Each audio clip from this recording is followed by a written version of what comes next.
All right, we are on Daf Nun Zayin Amid Aleph by the top of the Amid Nishtabru Ragleho. The Mishnah said that if a chicken breaks its legs, it's kosher. So says the Gemara, Hahu Tzina Dinkure. There was a basket full of chickens, Dinkure, that they broke their legs. The Aisla Kami the Rava, and they brought in front of Rava to see if they're kosher. Badke Rava Betsumas Hagidin V'Achshere. Rava checked the Tzumas Hagidin. The Tzumas Hagidin is where there's basically by the drumstick there's a lot of sinews. There's 16 sinews. He checked the sinews. In other words, Rava is telling us that when a break is kosher, it has to be a spot that does not affect the ligaments. If the sinews or ligaments are torn, if it tears a ligament, then it's treif.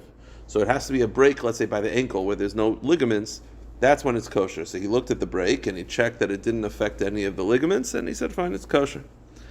Now, Amr Rav Yehuda Marav. Today's daf, by the way, there's going to be two components of today's daf. One is a very interesting part on Amid Beis, and then Amid Aleph is just this. Rav is quoted by Rav Yehuda as saying the following statement: Shmutas yad bebehema kshera.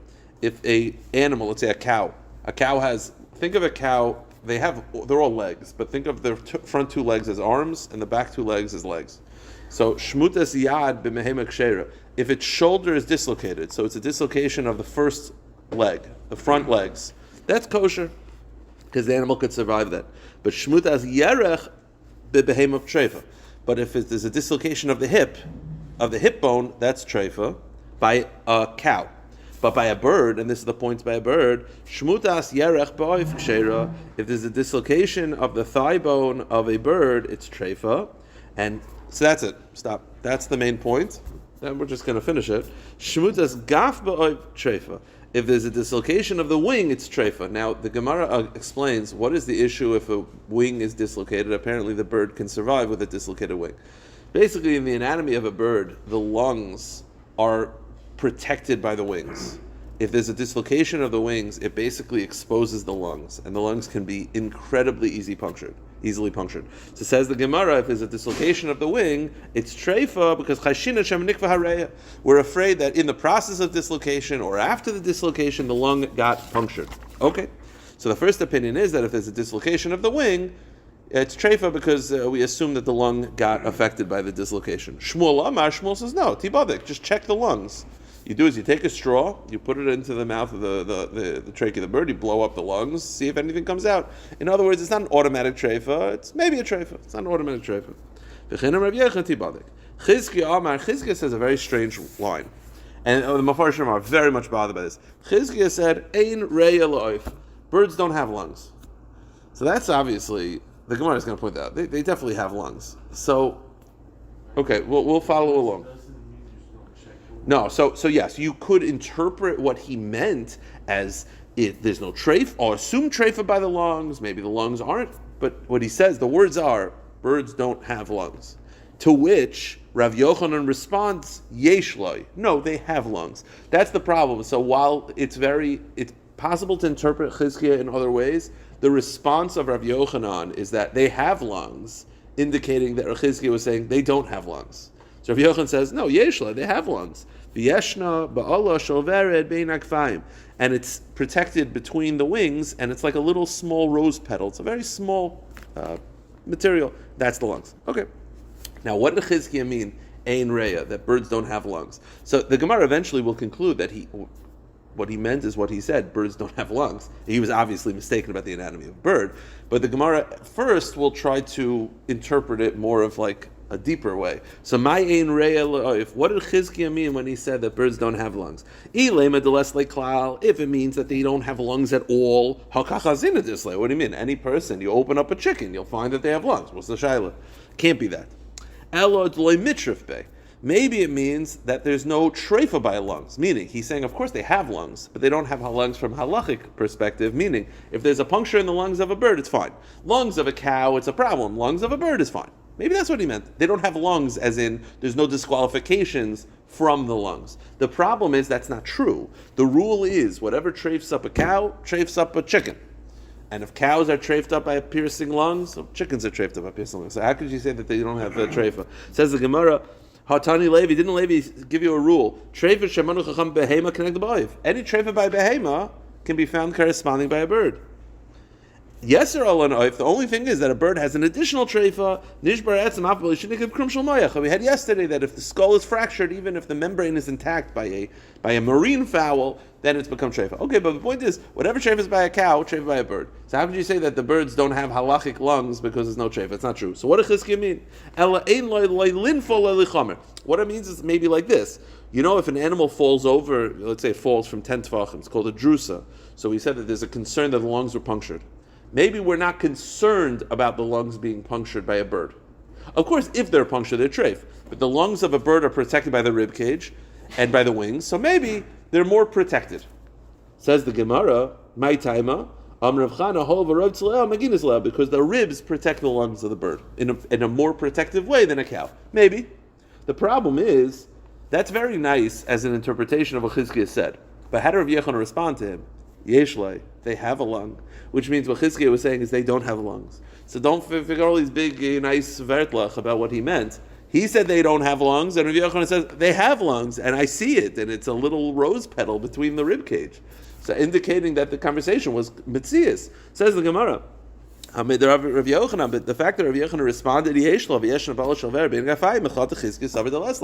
the implication is that Chizkiya was saying they don't have lungs. So the Gemara's conclusion is, Rav Yossi bar Chanina said, from the words of Berebi was like a nickname for Chizkiya, it means a chashav yid. From the words of the chashav yid, Chizkiya, nikar she'ena baki v'tanagal.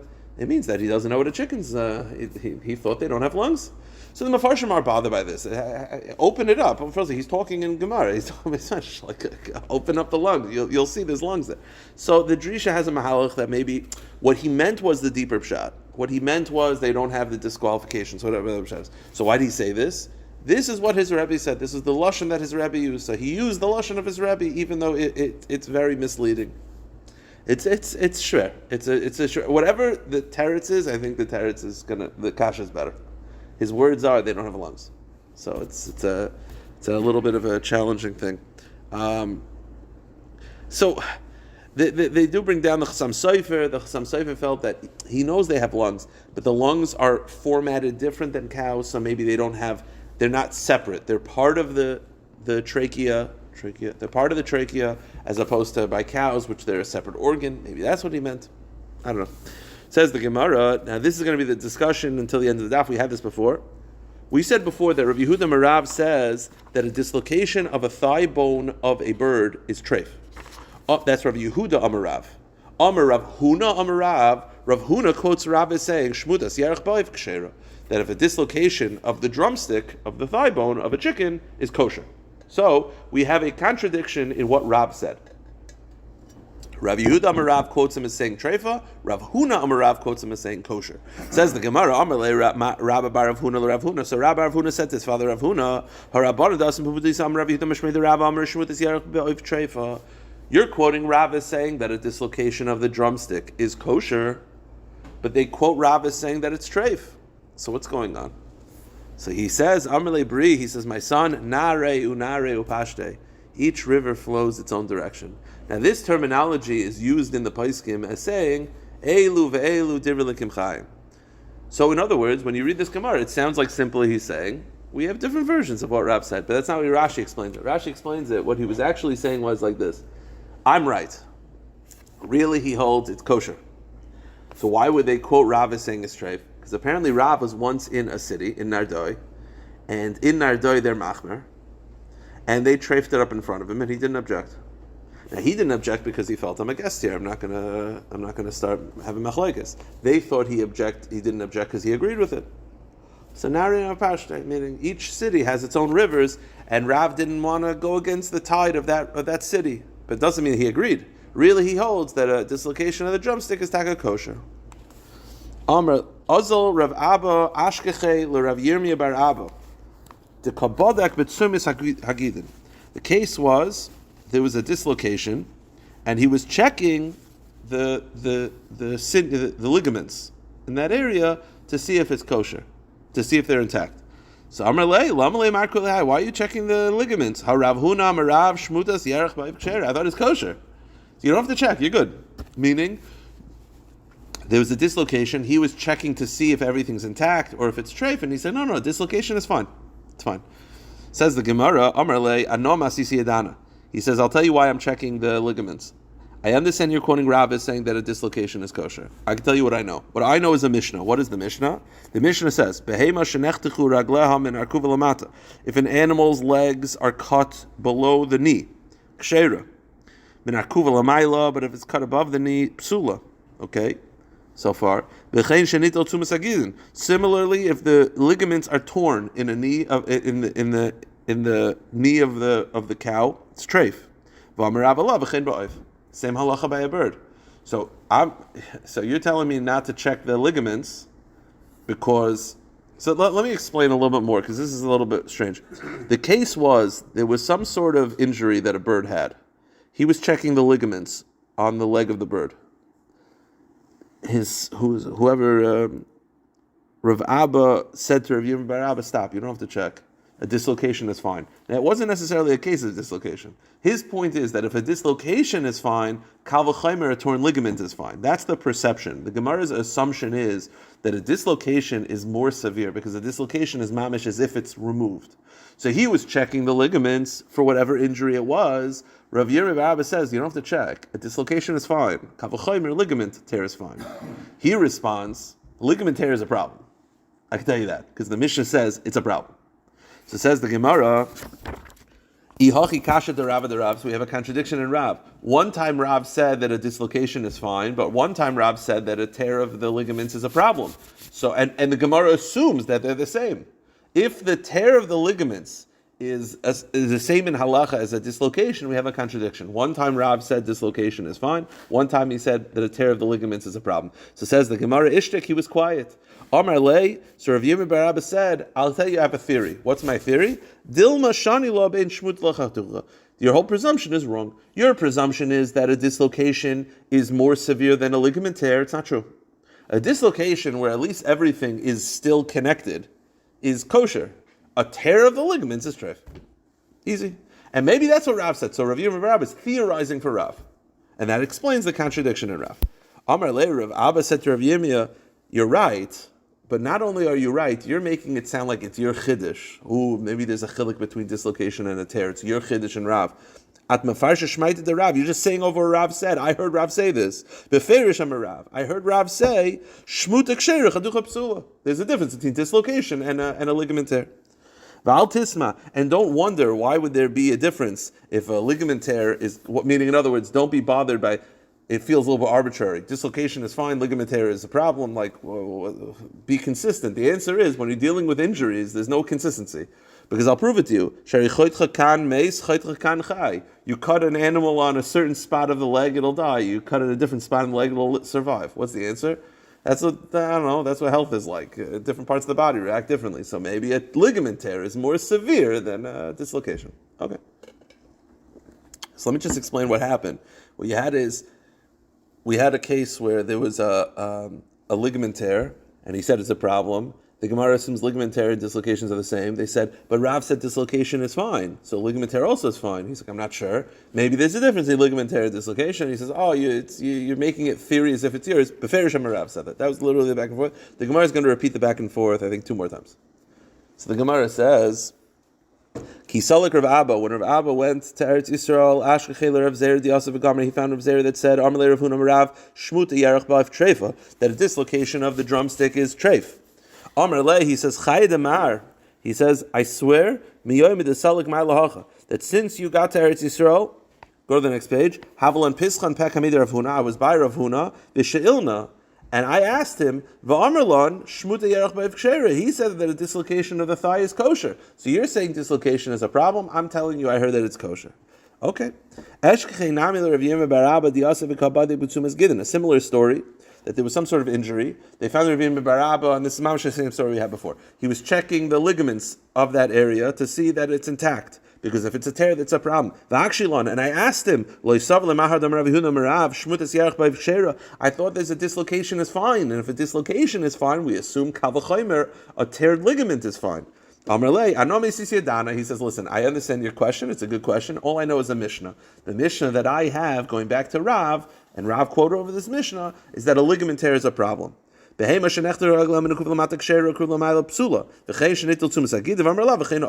we have a tradition that if there's a torn ligament by the bird, it's a problem. So I understand you're saying, but isn't a dislocation the same? A dislocation is fine. I know that a tear is a problem. So, we have a contradiction in Rav. Rav one time said that a torn ligament is a problem, but he said dislocation is fine, and we assume that they're the same. So Ishtik, he was quiet, and he responded, and I asked him, and I theorized maybe there's a difference between a dislocation and a ligament tear. And he responded, you're not saying a chiddush. I heard Rav said this. Okay. So after this entire conversation, he said, what do you have to say about the matter? Do you have any traditions about this discussion? He says, I too heard from Rav that if there's a dislocation in the thigh bone, it's treif. If Rav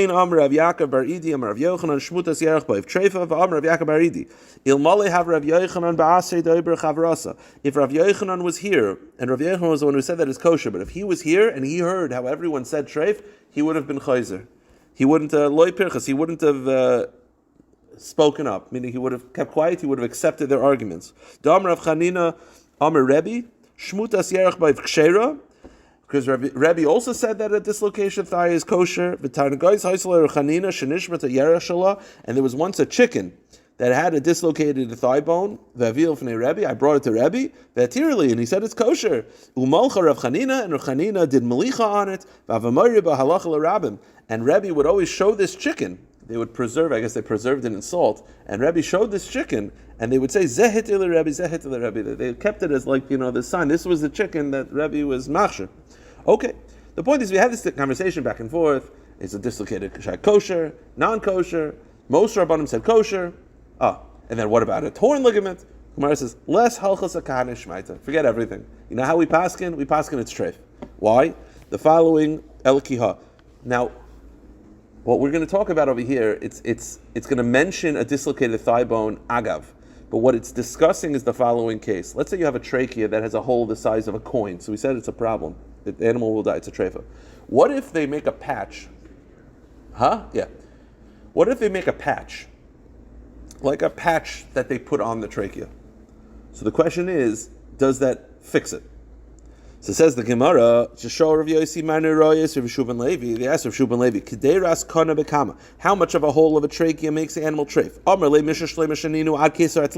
It has to be the size of an Italian coin, and if it's the size of an Italian coin, it's treif. Rav Yossi Manu Royes then said, there was a certain Rachel. Rachel is not a person. Rachel is a sheep. There was a certain sheep in our community, that had a hole in the trachea.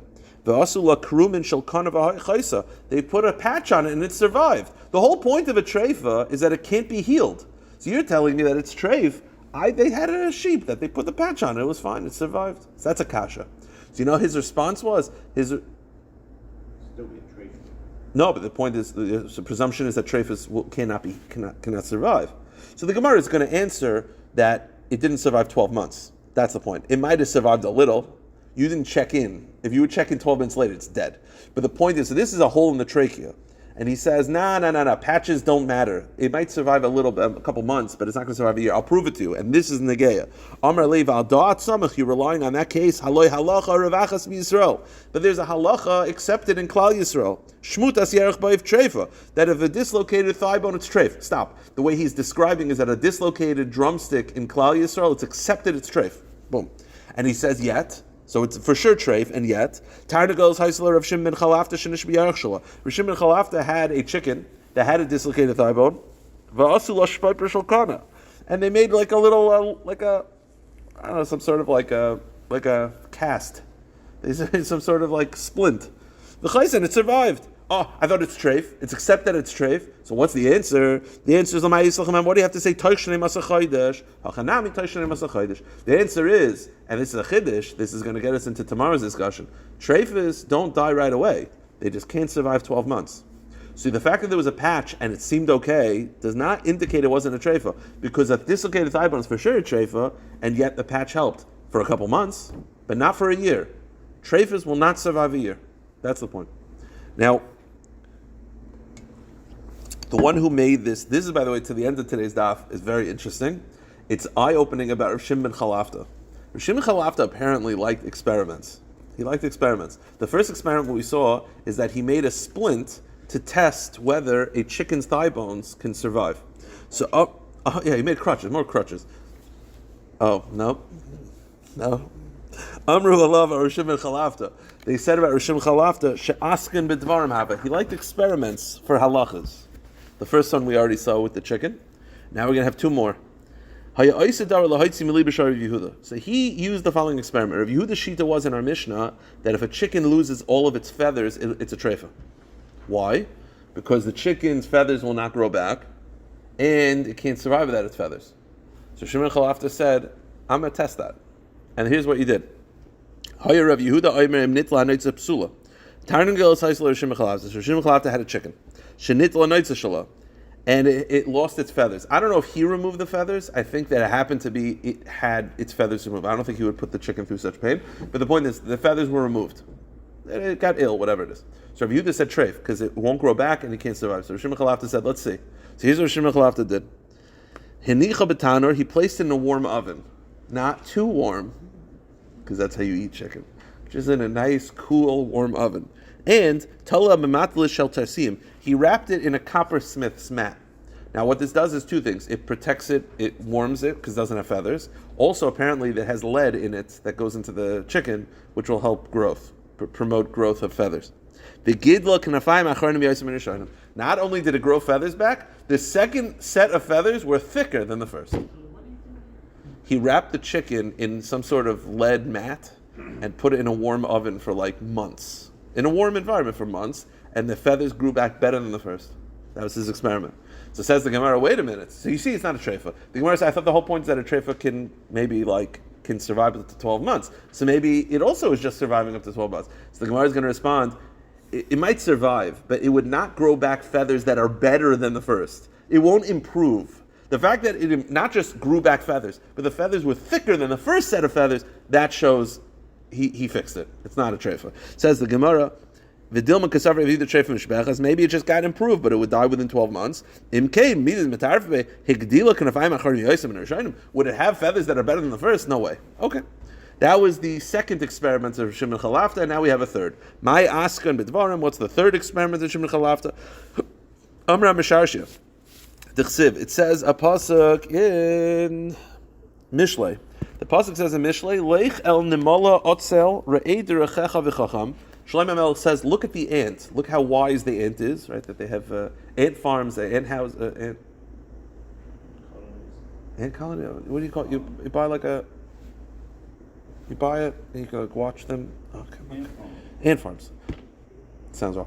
Anyway, Bekitzer, and it's a very, very chashuv way, very smart of how they do it. Then the pasuk ends off in Mishlei. Asher ein lo katzin shoyter u'moishel tachin makatzel chachma. The pasuk says they don't have a moishel. King, there is no king to the ant. The ant does not have a ruler. That's the pasuk in Mishlei. That's the Mishlei said.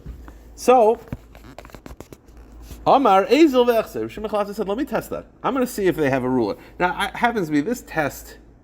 It's interesting. It's an interesting test. I want to see if there's a ruler.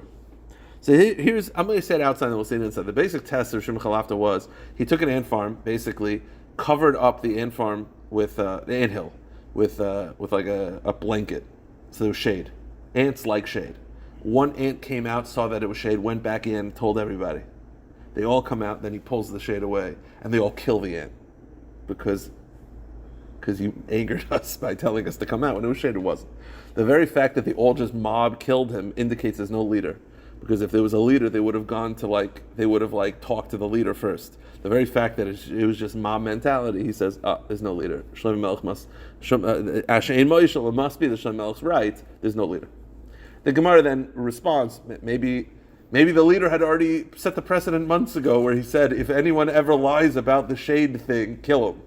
So the Gemara then responds, you're right, rely on Shlomo Melech. He led the army. Oh yeah, yeah, true. But the point is that's the Gemara's. He led them to go kill the guy. King. Yeah. So the Gemara is going to respond that it's not indicative that there's a king or not. Says the Gemara. I'm going to test it. What do you do? He went during Tammuz. Our month, very, very hot summer. Parasil glime ekne de shumshane. He spread a coat over an anthill to give it shade. Nafik osachamene. One of the ants came out of the anthill. At nachbei simana. And Rav Shimon Chalata put a simon on that ant. By the way, he marked that ant because he wanted to see, is that the same ant that they're going to attack later? All Amrlud Nafal Tula. He enters the nest and signals to the other ants to come out because there's shade. Nafkavas, they all come out. Dalia Glim and Nafal Shimsha. But at that moment, he pulls off the shade, and all of a sudden now there's a tremendous amount of sun. Nafal Alive Katli. So the other ants immediately kill that ant that told them to come out. So Amar Shma Mina Lesluhu Malka. So he says, it must be Shlomo Melech's right. There's no king. Why? If he was if there was a king, they should go over to the king and discuss it first before you just kill somebody. So says the Gemara, it's not a good test. Why? First of all, maybe the king was there. Maybe the king is there and he's screaming, kill him. You don't hear. They're ants. They talk very low. Okay? Or maybe they already had permission before, because this happened like a month ago, and the king had already established that if an ant ever says there's shade and there isn't, you kill him. Or inami bein malka and malka, or perhaps they were in between kings, right? Maybe they hadn't coronized the king yet. So it says the Gemara. So therefore, you know what you should do? Don't rely on experiments. Rely on Shlomo Melech Tichsiv. B'yom heim ein melech b'Yisrael. Elo samach hamnuta de Shlomo. Rely on Shlomo HaMelech. Okay, just to finish up, we mentioned the Agav, that a treifa, very interesting about Shimon Chalafta, just keep in the back of your head the next time you come across a Shimon Chalafta, understand how he thought. It's interesting. Anyway, says the Gemara, we mentioned before that a treifa can survive up to 12 months, but not past 12 months. But he could survive up to 12 months. We said that, one opinion. Truth is, Rav Huna, similar treifa shneim as a chaydish. Rav Huna Taka said that a treifa can live up to 12 months, but it won't survive 12 months. The problem is like this. Let me say it outside, let me say it inside. The problem is there's a brisa. This is Rav Huna talking. So Rav Huna says that a treifa can survive up to 12 months. The problem is there's a brisa that gives other indications of treifas. Some say it could survive up to 30 days. Some say it can't give birth. Whatever the simanim are, no one says it could survive 12 months. Not one Tana. So who is Rav Huna relying on? Says Gomer Meiseh Kasha. How do I know if an animal, if it has the signs of a treifa, similar treifa, kol sheni eledus? The Tana Kama's opinion is it can't give birth. It could survive. It could survive potentially a long time. It just can't give birth. That's the Tana Kama's opinion. Rishim begamliel oimer mishpechas vayleches biyadu shikshera misnavetz vayleches biyadu shitreifa. Rishim begamliel says, I don't have a specific date line. I can just tell you from the moment of the injury, it will get progressively worse. There will be a deterioration of its health. If it gets better, it's healthy. If it just slowly declines, it'll die. I'm not going to tell you how long it's going to survive. Then you have Rabbi says, similar treifa shloshim yom. Rabbi says it survive up to 30 days, not more than that. Because, similar